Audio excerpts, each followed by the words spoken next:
Hello, my friend. Today we will talk about vulnerability. Likely you came across the video by Brené Brown, The Power of Vulnerability.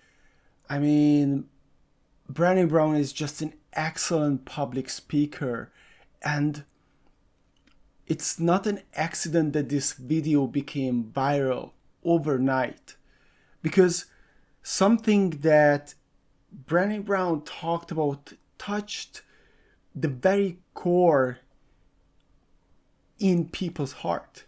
And it's really hard to pronounce, it's really hard to express what it is.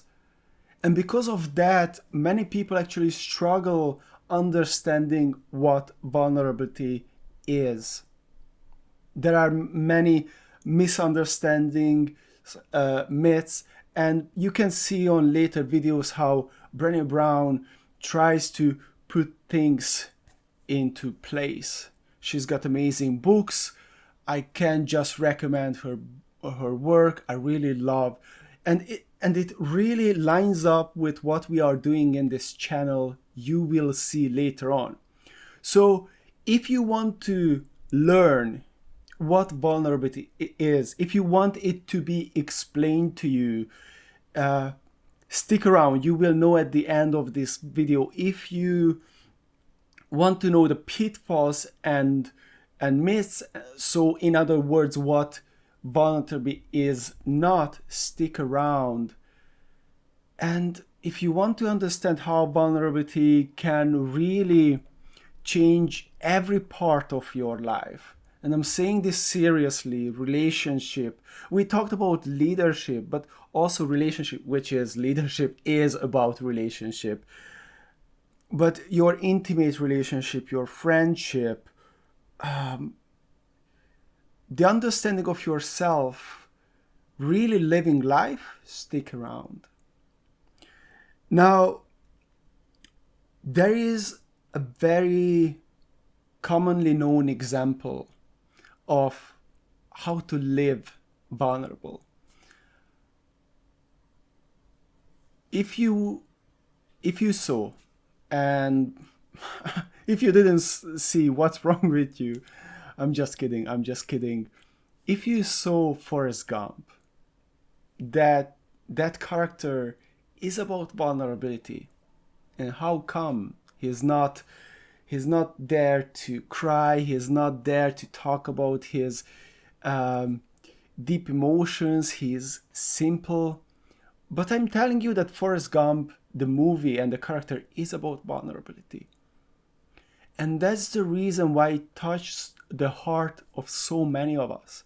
And that's why we can connect so much, and we mesmerized by this guy, Forrest Gump, how he lives life. Because you see, vulnerability is not a simple act of pouring your weaknesses out there and cry on purpose, right? It might look like that, or that might be the look of it, but that's not what vulnerability is. And I tell you a little bit later what it is. So just a little bit, talk about how people understand vulnerability. Is that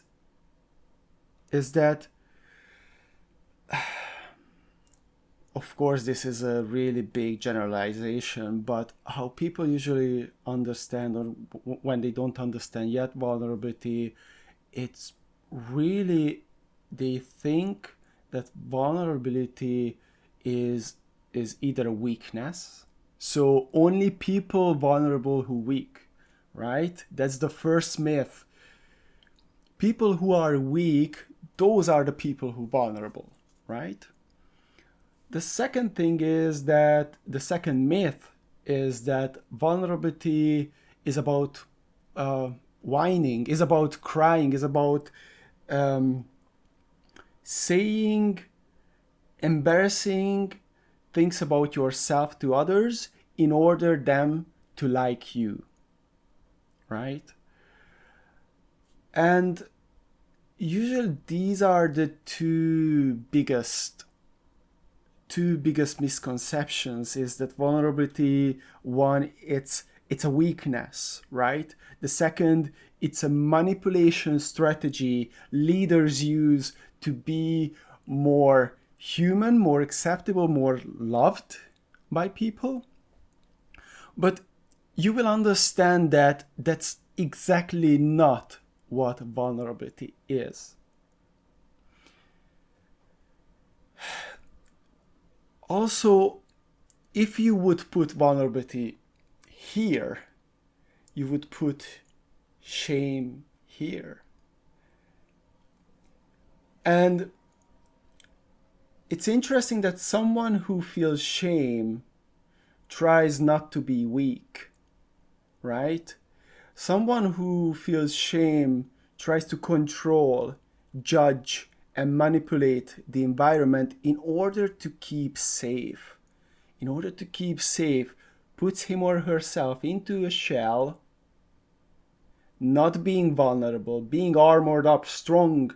And you can call this armor many ways. You can call this armor judgment. You can call this armor being defensive, which is often being angry, being offensive to someone, to avoid judgment. You can call this vulnerability as different strategies, like being trying to be perfect. Perfectionism is the opposite of vulnerability as well. There are many shapes how we basically protect against being hurt, protect against being heartbroken, and also protect against feeling. And the problem is that if you protect yourself against being heartbroken, if you protect yourself against feeling, if you protect yourself against being hurt, you also protect yourself against life. You also protect yourself against feeling fully what is. And here's where Forrest Gump comes in. When we watched the movie, we felt like, wow, this is how I want to live. Fully running, fully engaging, fully loving, fully expressing who I am, not apologizing, not even thinking about it, just living, showing up and living life fully. Maybe Forrest Gump was a fool, but he wasn't foolish. He showed us something that we're missing in life. And why? Because we're scared. Because we're scared and we feel shame. We feel shame that if we fully show up for who we are, if we put ourselves out there, we will be judged and essentially we won't be loved. And what we do in this channel, the Innately Whole, is about that we are innately whole. That this whole thing of shame is just, it's part of the human condition. There is no problem, no shame of feeling shame, but just to understand the whole core and gravity of it, you see. The whole gravity of it, like what is shame and who we are, and then what is vulnerability. This really points to the core of human suffering, and this really points to how to live life fully, like Forrest Gump, right? So we talked about being armored up, being protecting yourself from living life or being vulnerable. And I hope that you getting closer, you start to understand where I'm getting at. That vulnerability is really opening up to heartbreak as well. Opening up to heartbreak as well. Because in order to love, you have to open up to heartbreak as well. It's like, let's say one of your friends just came out of a serious long-term relationship and his or her heart just was broken, right?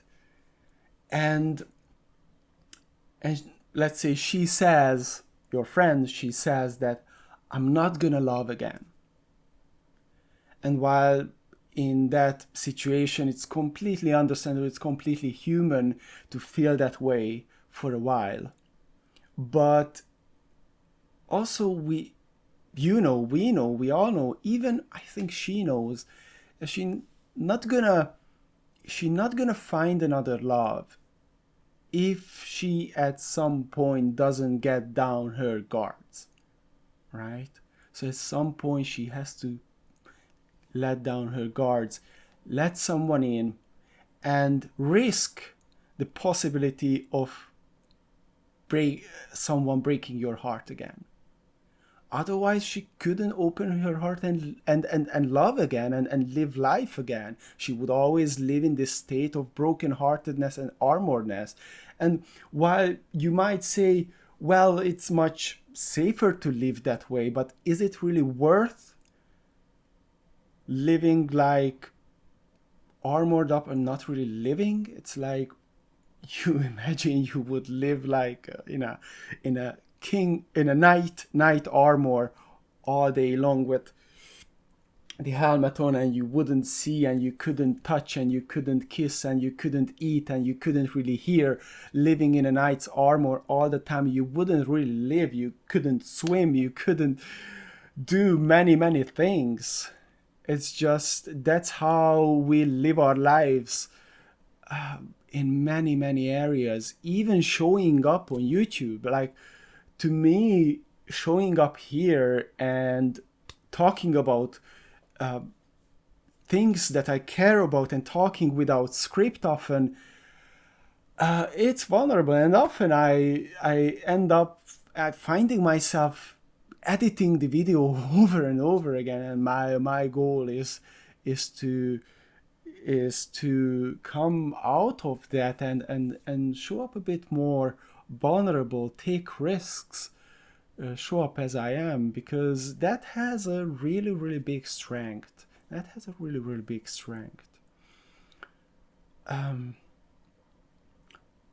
So there are other words we could use instead of or in conjunction of vulnerability. We could use absolute honesty. How about that? Absolute honesty. Vulnerability is also absolute honesty. Being absolute honest with what you feel, but also be absolute honest with life, living life absolutely honestly. So if there is something you know you need to do, or if there is something you know that you want, standing up for it. If you feel something and someone asks about it, you tell it. You take responsibility to it and you tell it. What about another word? What about authenticity? Living life authentically. Showing up as your authentic self, being authentic in every moment, being authentic with your words, being authentic with your actions, even if it means that some people won't like you, or even if it means that you make mistakes and you fall onto your face. What about another word? Courage. Living life courageously. Living life courageously, stepping up, showing up, doing what you know deep down that you want to do. And do that. Saying to that person what needs to be said to that person. How about that? So one of the problems is when we think about vulnerability, we take in our interpretation of what vulnerability is, the word itself, and our interpretation many times is someone who is whiny and crying. And putting his or her heart out. But you will understand that vulnerability is much more showing up and taking risks, showing up to life fully. Showing up to life fully. And here's why vulnerability is the key to have creativity, is the key to have joy and love in life. It's the key to build healthy relationships with yourself first and with others as well. Vulnerability, how it is the key to start something and to learn, to improve, to grow. Because if you're not vulnerable, if you armor up, by definition, you're not gonna take risks. And by definition, if you don't take risks, if you don't fail, you're not gonna learn. Because learning is based on the ability to fail and stand up and try again. It's the ability to fall face on the ground, stand up, have a sleep on it, dust off your trousers, and go again. And by what you learned, try to do it better. And maybe you fail and fail and fail. I don't consider myself talented in many or almost any area, except sculpting. I do consider myself talented there, sculpting. I love it. But in many other areas, for example, you may know, you may don't know, I'm an artist and I attended to an art school, and I always thought about myself as an artist.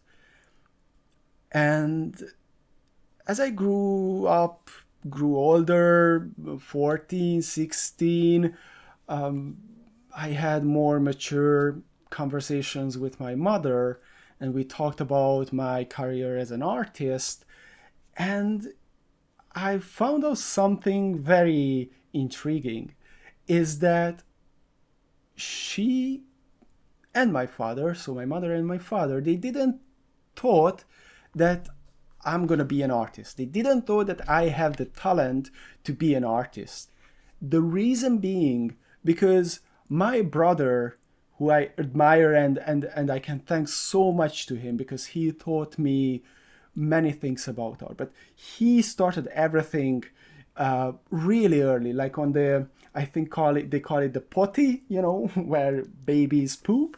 Like my brother drew like snails sitting on the potty and drawing snails and with colors and interesting forms and shapes. Me don't. My brother did this, my brother did that, me don't. And because of that, they thought that I'm not gonna be much in terms of art. And a lady came who works with families and parents and children, and this lady said, hey, no, you don't compare the two children to each other. They are different. And that's true, we are all different, and I started everything late, and actually inspired by my brother, I always wanted to be like him and wanted to draw like him, and because I thought it's so cool when he drew like a hulky barbarian or something like that, or a spaceship or anything like that. I wanted to do that. And so why am I telling this story? It's because it's because as an artist, I kind of it was so one thing is to know that things doesn't always turn out or not the same for everyone, but I think what I'm telling is more that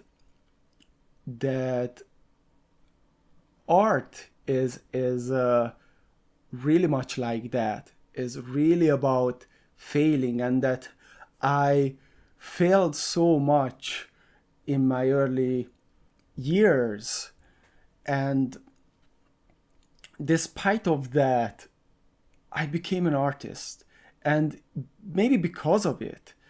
And it was a lot about, like, I was kind of oblivious to how much I failed, and my parents, they kind of saw it, and they thought because I failed drawing snails sitting on the potty and things like this, I'm not an artist, I'm not qualified to be an artist, like my brother. But because I didn't think to it that way, I thought to it in a way that uh, I didn't care about the failing. I was just vulnerable. I was just expressive with what I do, and I just kept doing it, so I became good at it.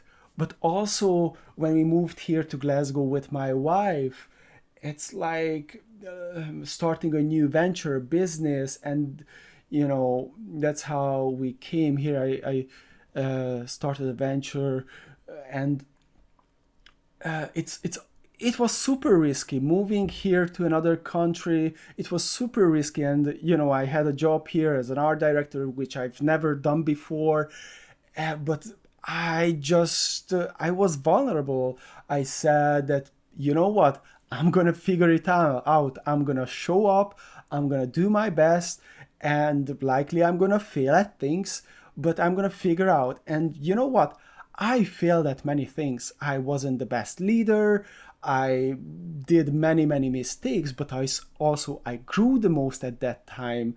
Were able to come here, which means that our whole life changed for a better, like leaps and bounds.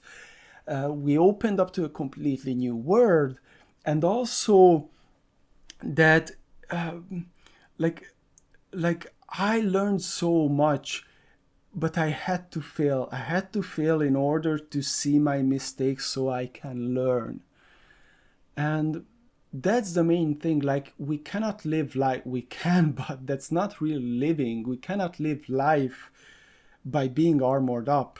You cannot become successful if that's your thing. You cannot have an amazing relationship. You cannot earn a lot of money without taking risks. So you have to go out there, take risks, and that's what vulnerability means: to show up in life even despite of the risk, and even despite of knowing that you're gonna be judged as well. Um, because because you see, coming back to vulnerability and shame, the reason why we don't want to be vulnerable is because we feel shame.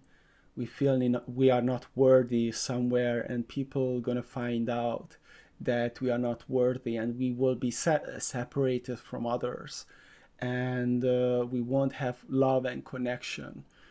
And because of that, we armor ourselves up. But actually, with that, we come further away from what we want. And actually, what we need to get love and connection is the opposite: is vulnerability, courage, um, authenticity. And that's how we can create intimate relationships. That's how we can create trust, creativity.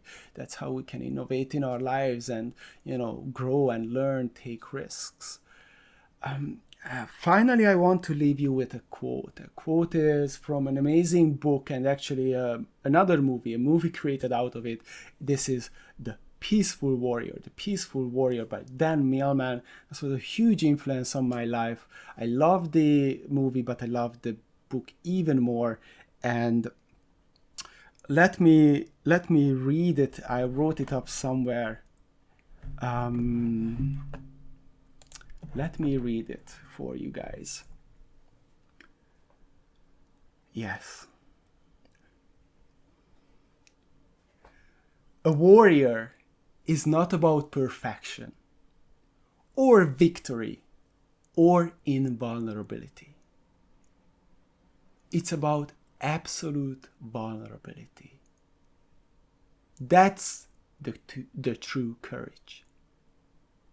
Again, a warrior is not about perfection or victory or invulnerability. It's about absolute vulnerability. That's the true courage. And if you want, read the book, watch the movie. It is actually about that. How do you live in the midst of life fully? When Socrates, who says in the story, Socrates who says this to Dan, says as well that your struggle is your path. Your struggle is your path. We often want to we think that our struggle, our roadblock is blocking us, and that because of that we cannot achieve what we want to achieve. But once we realize that a roadblock is actually part of our path, that we need to be in the arena and go through the roadblock, that is part of the path, that's when we understand true courage, true vulnerability, living honestly, living truly, and that gonna help you, that's gonna be the pillar to live life fully as you are innately whole. Thank you. If you like this video, if this was valuable to you, do a couple of things, not for me, not just for me, but for everyone else. Share this video, hit a like, subscribe for more videos like this, and hit that bell notification button, and jump onto the next video to grow together. Jump onto the next video to grow together, and remember, you are innately whole. See ya.